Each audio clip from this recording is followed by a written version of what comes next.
نحمده ونصلي على رسوله الكريم اما بعد فاعوذ بالله من الشيطان الرجيم بسم الله الرحمن الرحيم رب اشرح لي صدري ويسر لي امري واحلل عقدة من لساني يفقهوا قولي۔ اور حضرت صوبان سے مروی ہے رسول اللہ صلی اللہ علیہ وسلم نے فرمایا قدر اور قضا کو کوئی چیز رد نہیں کر سکتی سوائے دعا کے، یعنی تقدیر، دعا سے تقدیر کا علاج بھی ہو جاتا ہے۔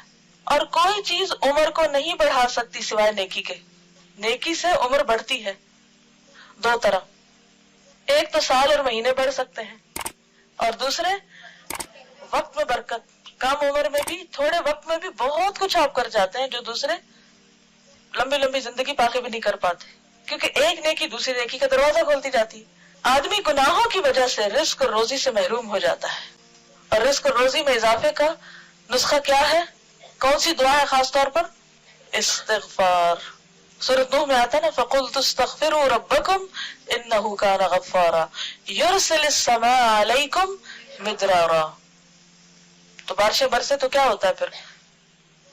خوب رزق میں اضافہ ہوتا ہے، زیادہ چیزیں اگتی ہیں، زیادہ رسیلی ہوتی ہیں، زیادہ فائدہ مند ہوتی ہیں۔ تو یہ کس کی برکت سے ہوتا ہے؟ استغفار۔ کس نے کہا یہ؟ اللہ تعالیٰ نے۔ وَيُمْدِدْكُمْ بِأَمْوَالٍ وَبَنِينَ۔ استغفار کے اور کیا فائدے؟ مال اور بیٹے۔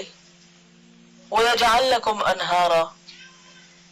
نہریں اور دریا بہنے لگتے ہیں، آسمان کی بارش آتی ہے اور اس کے بعد زمین پر پانی کی فراوانی ہو جاتی، اور اگر بارش نہ بھی آئے تو زمین پر بھی پانی ہوتا ہے، یعنی رزق میں کمی نہیں آتی پھر۔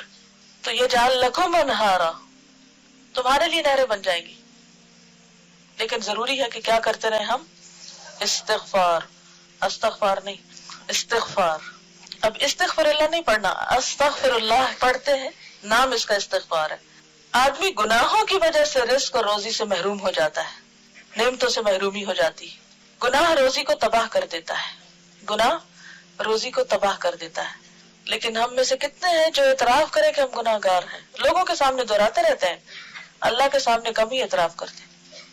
تو سچے دل سے استغفار کیجئے۔ جزاکم اللہ خیرا۔ سبحانک اللہم و بحمدک، نشہد ان لا الہ الا انت، نستغفرک و نتوب الیک۔ السلام علیکم و رحمۃ اللہ وبرکاتہ۔